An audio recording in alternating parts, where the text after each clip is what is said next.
Welcome back to the Fitness in Your Mouth podcast. I am your host, DJ Madsen, and I'm flying solo today. Today's topic is going to be an introduction to female anabolic steroid use. And no, this is not to promote the use of anabolic steroids, but because it is being shoved in our faces everywhere on social media, it is largely being glorified. I did want to address this topic because people are going to do them anyways. So our next episode is going to cover kind of what that first cycle design will look like. We're not going into dosages, but today is going to be focusing on candidacy for anabolic steroids and kind of how to prepare for that next step because it is a big step.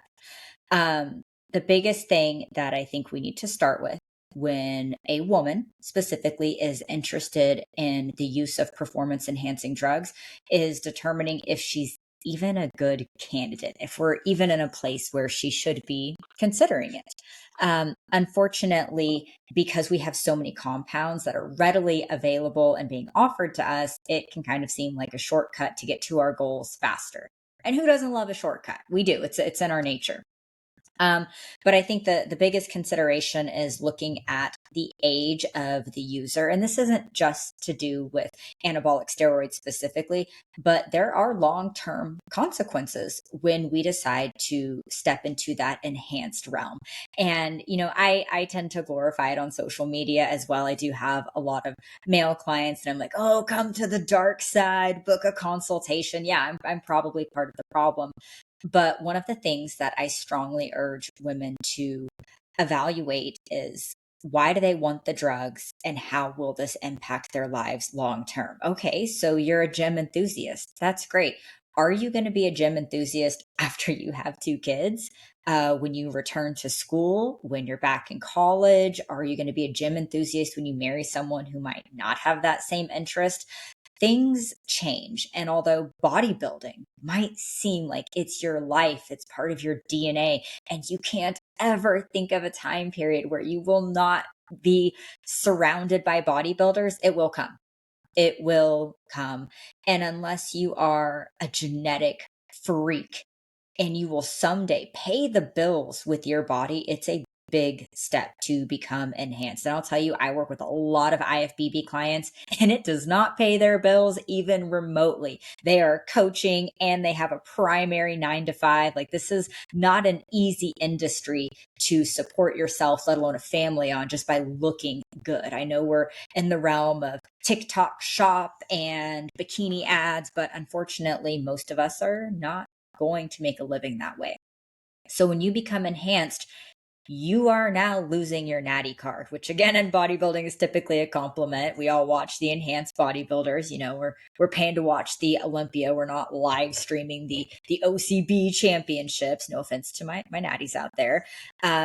But in other realms, the World Anti-Doping Agency, those regulations may apply to something you want to do. Okay, you get out of bodybuilding someday, but you still love fitness and you value your health. So maybe you want to start getting into 5Ks, 10Ks, you do marathons, you're looking at Ironman. You are expected to be natural. And just because you ran a ton of drugs when you were bodybuilding and you're not doing anything now doesn't make you natural. Most of those federations and organizations are typically going to have some type of a clearance, like a 7 to 10 year clean policy. Even for myself, I can't technically race BMX anymore. And I grew up back when it was still ABA BMX. That also has drug testing policies. I can never race BMX competitively again, and not even because of steroid use, because of freaking peptides. So if you're an avid golfer, if you get into tennis, if you're ever going to be in anything competitive again, you are essentially unnatural for the remainder of your life. And yes, there might be clearance periods, but we do need to evaluate if that's something that's going to impact you long term. The second thing I think that a lot of people struggle to pay attention to is going to be the actual long-term risks.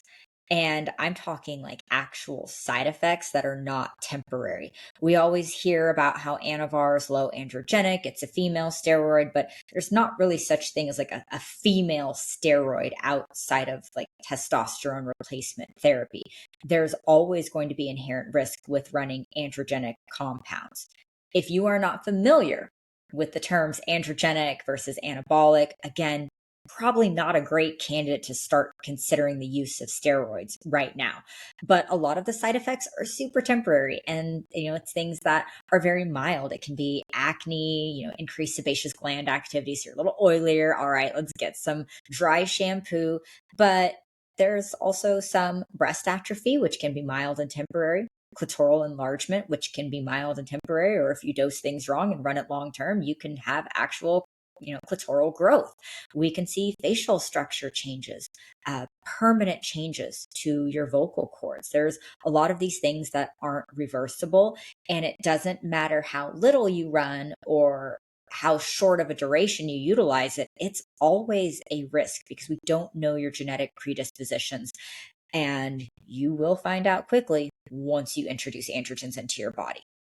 The other evaluation we like to make is going to be related to your training. And this is a really sensitive topic for a lot of people, and I don't really care.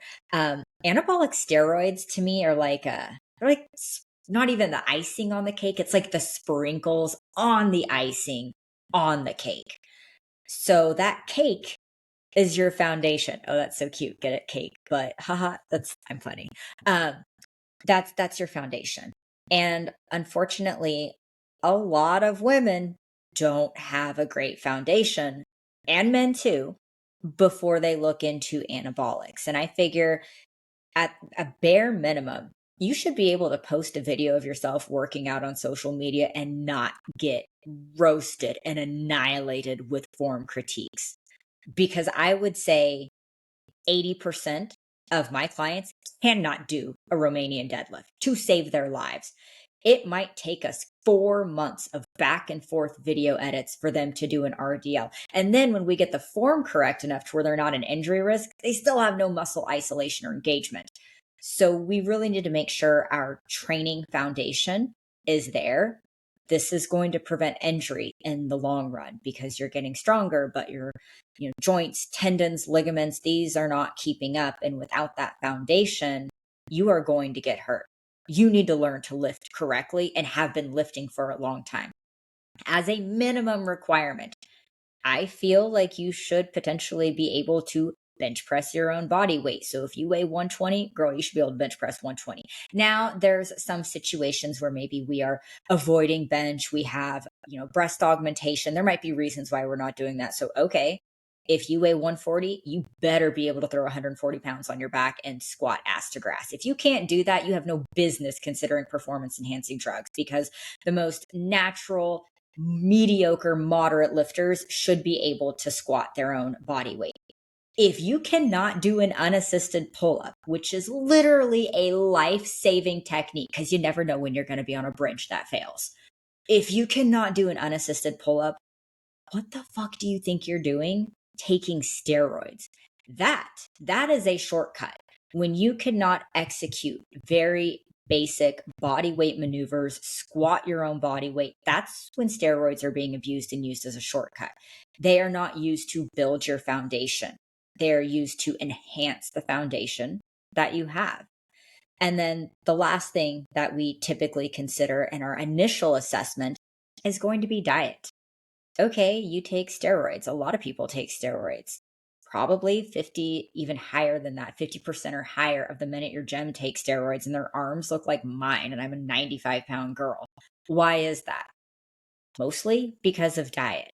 So many women come to me struggling to get in like 90 grams of protein a day, and they want to take steroids. Or they don't understand basic macros, which means they don't understand micronutrients, which means they can't possibly take care of their bodies and their lipid profiles while running these compounds.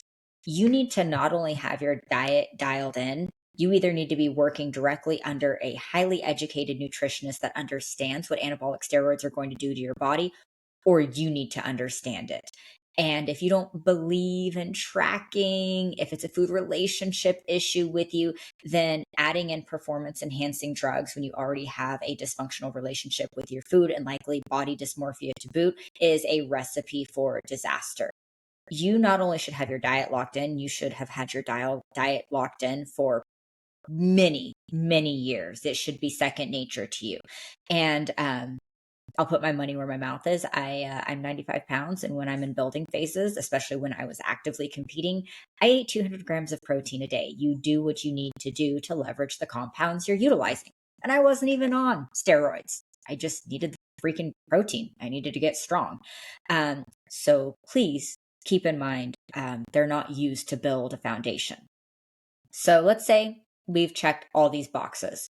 You understand the long term potential side effects. You understand that you are now giving up your natural status.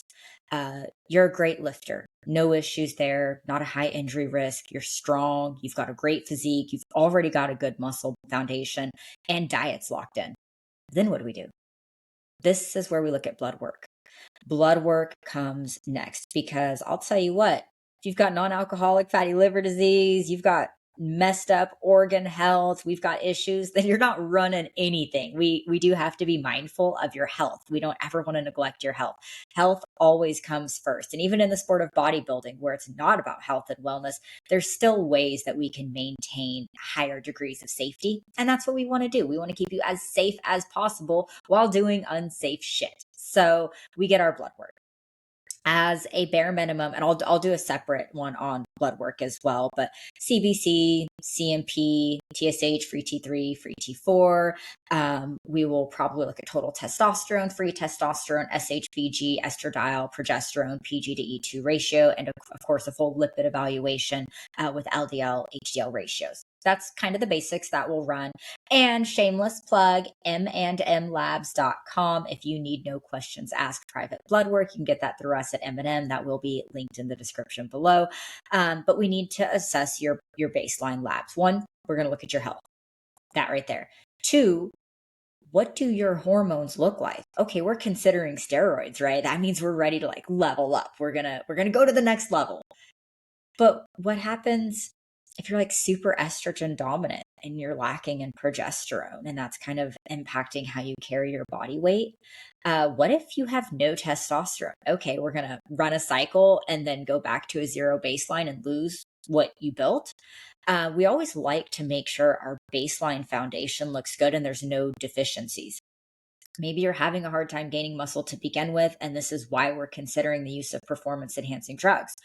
Maybe you're like adrenal deficient and your DHEA is low. And as women, we have a lot of peripheral tissue conversions. So that would impact your total testosterone. Or maybe your test is totally fine and your free test is negligible because you're on a combined oral contraceptive and your SHBG is so high. So then we're starting looking at contraceptives, which I hate how these have been demonized in the fitness community. Because let me tell you, an unplanned pregnancy will derail your bodybuilding prep a lot more than having suboptimal hormones. So if you need birth control, you need it. It's just about evaluating what birth control is best for you, your body, and your physique goals. There's nothing wrong with birth control. We just want to pick the right one for you. So we do a hormonal baseline, and that way we can get the most out of this cycle. And then it comes down to, are we doing things holistically and naturally to try and improve this baseline, understanding that anabolic steroids are suppressive to the entire HPO axis, hypothalamus, pituitary, ovarian. All of your hormones are going to decline, and testosterone is frequently zeroed out when we're running anabolics. Or are we on hormone replacement therapy? I say this a lot and people laugh. They don't understand why, but I'm like, honestly, the best candidate for anabolic steroids is a postmenopausal woman, because most of them are on full HRT protocols these days, especially if they're competitors. So we don't have to worry about suppression and ups and downs because you're already getting those baseline hormones from exogenous sources. And we can put you in optimal ranges. Like we can literally put you exactly where we want you. So assessing your baseline hormones is going to be very important. We have to fix any issues that we see. And then, of course, understand that if everything's great, we're probably going to destroy it and then have to get it back together as soon as we're finished with that cycle. And then the last thing that we typically evaluate, assuming that you're a good candidate, you understand the risks, we have to choose the anabolics and duration and look at your fertility needs in conjunction with that. This does impact our sex hormones significantly. And we do want to look at things like resuming ovulatory cycles, figuring out if you currently have ovulatory cycles, and potentially pass on an intended cycle based on when you may or may not want to have children. This is a really big one. I know I have this conversation with men a lot because they're quite aware that testosterone is suppressive, but a lot of women don't understand that suppression applies to us as well.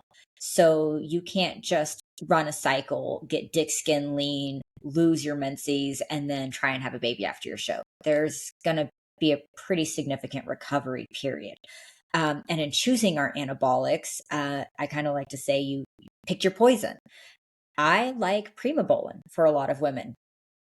It's frequently counterfeit, and unfortunately, when it is counterfeit, it's usually test probe, which puts you at a very high risk for viralization. I like it because it's an injectable. We don't have the same hepatotoxicity risks as Anavar, and it's less suppressive. So for these younger female athletes that probably shouldn't be on steroids, but they're going to do it anyways, I do like Primo. But at the end of the day, my primary recommendation is usually getting prescribed Anavar. Now, if you're not in the US, I'm sorry, but here in the United States, we are full of these shady ass TRT clinics. And shout out to the ones I love because you are helping keep people safe. I'm grateful for them, but y'all know you're shady. They give Anavar to everybody. And as a woman, our lower androgenic compounds are typically the ones that are more than likely going to be counterfeit. So getting it prescribed through a clinic and receiving it from an FDA regulated 503B pharmacy makes all the difference in the world when you are trying to preserve your femininity. And this kind of brings up its own topic. When choosing anabolics, is that a concern for you? Do you want to remain feminine? Or is that something you don't care about? Because remember, I do work with a lot of trans athletes as well. And this kind of falls back into the long-term consideration conversation. I will tell you, you might set certain parameters for yourself where you say, hey, I'm okay if I get a couple extra chin hairs, no big deal. If my leg hair grows in a little bit faster, no biggie. But I'm not okay with vocal pitch changes. Well, when you start getting those cracks and you're clearing your throat, but you're getting really good gains and you look and you feel incredible and your sex drive is through the roof and it's helped your marriage and you're like superwoman, you're not going to want to stop. And your decision-making skills and your baseline will be changed when you have androgens running through your veins like that. So a lot of women that wouldn't normally be okay with side effects will end up with long-term irreversible effects from cycles because they decide to push it just a little bit longer. And just because you're okay with masculinizing now doesn't mean you will be in the future. And again, this kind of comes down to risk versus reward. I do have clients that came to me viralized and they do make a living off of their bodies and they're okay with that. But when you're 21, you might be like, okay, well, I'm okay with a little bit deeper voice. It's no big deal. Bodybuilding's my life. But what about when you have to start doing public speaking at your work when you're 25, 28, when you're 40, when you have to explain? Because people will ask, or they ask, are you trans at the age of 40? Because you chose to play with steroids at a young age. So is preserving femininity one of your goals? And if so, we need to look at the androgenic and anabolic ratings of these compounds to kind of determine what risks you're willing to take. And I'm not saying you have to choose to preserve femininity. That's a very personal choice. But sometimes we change our minds. If you had asked me these questions, many years ago, I would have told you that if I had the chance to develop enough muscle tissue and be competitive at a national level and figure, I would have compromised everything. I would have compromised my face. I would have done anything. And now, fast forward, I'm so thankful that I did not compromise those things, chasing a physique that genetically I more than likely would have never achieved, even with drastic viralization. So we do need to put a lot of consideration into choosing the anabolic steroids. I'm usually going to advocate for oxandrolone for women if they do have concerns about masculinizing. because it is very low androgenic, we have to look at its initial use cases and women and children and burn victims. It's very well tolerated, but one of the things that I like to preach, and this I'll go over in cycle design and initial cycle videos later on, is duration. It's not just about dosage, it's also about the duration. We can't just run low doses long term. So that kind of brings me, I think I'm coming up on the 20-minute mark. So that kind of brings me into the questions. I am going to do Q&As at the end of these, which I'm very excited to do. Hopefully it'll make it more interesting than listening to me ramble for like 20 minutes. When I first got on TikTok, this comment is like burned into my brain. It was the first time someone ever said something mean to me on social media. He said, "How is she married? Because the sound of her voice makes me want to put a fork in my eye." That stuck with me. So if you listen to me speak solo on a podcast, thank you so much for tolerating my voice. So I'm getting to some of the questions. For this last one, I think I put up a story that said female PED questions, concerns, topics. So I kind of tied that into this initial video. First one was, what is optimal test and free test for HRT? And I really like this because they specified that this is for somebody that is on testosterone replacement therapy. This is not going based off of our natural numbers. So this is very subjective, but I like to see women anywhere between probably 40 and 70 nanograms per deciliter, which, yes, technically does go beyond our natural total testosterone ranges. But figure if you're going to put something exogenous in your body, you might as well leverage the hell out of it and get the most out of it. So that's where I like to see the standard woman, and it's very low risk for virilization. But for an athlete, I would typically like to see that number closer to like 60 to maybe 90 nanograms per deciliter, never exceeding 100. Our risks go up significantly after 100 nanograms per deciliter, proven to show some degree of virilization, even if it's very minute and tolerable over 150. So that's for our total. In terms of free test, I like to see it on the higher side if well tolerated, but never beyond physiological norms. So high norm, okay. Once we're exceeding our baselines, that's where I like to back it down, because that's really where we start to see more DHT conversion, which is what can lead to masculinizing effects. So free test, high physiological norms, total test, anywhere from probably 40 to 100 based on the individual goals, whether they're athletes, competitors, and biofeedback. Second question is finding quality with so many fakes. So other than saying, get yourself a good plug, don't just get something from your bro at the gym. They take fake shit and don't even know they're taking it. The amount of dudes injecting straight grapeseed oil in their ass cheeks is just mind blowing. If you are a female here in the US, try and get it prescribed. If not, go through the efforts and get it HPLC tested, especially if you're not looking to masculinize yourself. It is worth confirming. And even if you do an at-home test kit, which I discourage the use of Roid test, I would recommend labmax.ca. If you are looking for at-home testing, hey, sponsor me, labmax.ca. Sometimes, I mean, and again, this isn't going to tell you everything we want to know, like sending it in for full testing, but you can even say you're taking Primo as an example. You could even do a compound presence test kit for testosterone just to ensure that there is no test in what you're taking. But testing or prescription, that's going to be the best way to make sure what you're getting is not going to be very high risk. Clients always concerned about their clitoris size. So this is a big one, and I'll cover more of this in the first cycle video, but when you take androgens, your clitoris is gonna grow.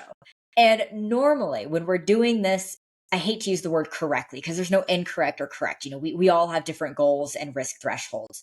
But when we're trying to preserve our femininity, again, if that's a goal, clit's gonna get a little bigger. I don't care what you do, what you take, it's going to get a little bigger. But it's normally a temporary slight engorgement. Like you will notice, your partner will not notice, but that also comes with enhanced sensitivity and is normally considered a perk. we typically enjoy that. That's a cool thing about it. But when it does become a problem is when it's no longer temporary engorgement on cycle and we have actual clitoral growth, which absolutely can occur. But this normally comes from extended long-term use, very high dosages where you are going to see other masculinizing effects. Normally, I see this on women that are overdosed on testosterone long term. So again, that higher free testosterone level for an extended duration. Testosterone is like a 1-to-1 anabolic androgenic ratio. That's not something that we cycle. We use it as replacement therapy, but we're not cycling it in the same sense as our male counterparts. So yes, clitoris is going to get some size, probably not actual concerning growth. I know all the guys on, social media like to be like, oh, women and they're clit dicks. Well, that's really not going to happen unless it's outright abuse or you are trying to transition. Next one was best for fat loss and libido. So PEDs for fat loss specifically, get your thyroid checked. Why are we struggling with fat loss? Everybody wants a drug for fat loss, but like, why are you having a hard time with fat loss? If you are already looking into PEDs for fat loss, you better have done a full blood workup. You better have checked your free T3, not just your TSH. Make sure your thyroid looks good, fasting insulin, fasting glucose, maybe C-peptide. Like, we want to make sure there's no underlying issues. And honestly, if we have notable fat loss, probably a freaking GLP to help, microdosed, of course, just to help you stay in a calorie deficit. Outside of that, we can look at stimulants as well. We have things like clenbuterol, but it really depends on what the current body composition is and if we've ruled out any underlying issues, because calorie deficit's calorie deficit. It's the only way you're going to lose fat unless you have it sucked out of you. So we can choose to artificially inflate your basal metabolic rate, again, things like stimulants or even thyroid manipulation, or we can choose something to help you stay in a deficit more comfortably, which would be like a GLP, or non-pharmaceutical options like glucomannan, which is going to help delay gastric emptying and mimic those effects without jumping to more extreme pharmaceuticals. And for libido, again, we want to check free testosterone, DHES. We want to check all of these things before jumping to pharmaceuticals, but we'd probably look at PT141, which is going to be actually FDA approved for female sexual arousal dysfunction. So PT141, but there's limitations. You got to plan your sex, which to me is not a big deal because if you're looking for something libido, you're probably not having a lot of sex to begin with if you got to enhance your libido. But you have to plan your sex. You can't use it more than like 2 to 3 times a week and no more than once in a 24-hour period. So PT141 for libido.